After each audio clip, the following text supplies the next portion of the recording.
হিগভিশনের camera আগেও দেখেছেন, এবার দেখুন।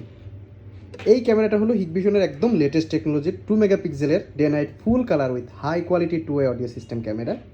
ক্যামেরাগুলো আপনি 350 ডিগ্রি পর্যন্ত মুভিং করতে পারবেন এবং উপরের দিকের যে লেন্সটা মানে আপ অ্যান্ড ডাউন এটা 75 ডিগ্রি পর্যন্ত মুভিং হবে। ক্যামেরাগুলো একবারে সাইরেন সিস্টেম ক্যামেরা এবং শিডিউল টাইম ফিক্স করতে পারবেন। দেখা গেল যে রাত্রে থেকে আপনি সকাল পর্যন্ত টাইমিংটা সেট করবেন, তো সেটার অপশনও আছে এবং আপনি সিলেক্টিং জোন দিয়ে দিতে পারবেন। দেখা গেলো একটা রুমের মধ্যে একটা ইম্পর্টেন্ট প্লেস আছে যেটা আপনার প্রয়োজন, যে ওখানে যদি কেউ যায় তাহলে অ্যালার্মটা ইনেবল হয়ে যাবে, তো আপনি ওই সিলেক্টিং জোনটাও সেট করতে পারবেন। এটা ছিল ডোমের মডেল। সিমিলার ক্যামেরার এই যে বুলেটের মডেলটা, বুলেটটা একবারে মেটাল বডির ক্যামেরা, একবারে এটাও সাইরেন সিস্টেম এবং অনেক হাই কোয়ালিটি সাইরেন বাজবে। চোর আসলে আর চোরের এখন কোনো বাঁচার উপায় নেই। আগে তো শুধু ক্যামেরার ফিচার দেখছেন, এখনকার ক্যামেরার ফিচার আপডেটেড অনেক বেটার। তো বুলেট ও ডোম দুইটাই আমাদের কাছে অ্যাভেলেবেল আছে, যাদের লাগবে এখনই নিতে পারেন। ধন্যবাদ।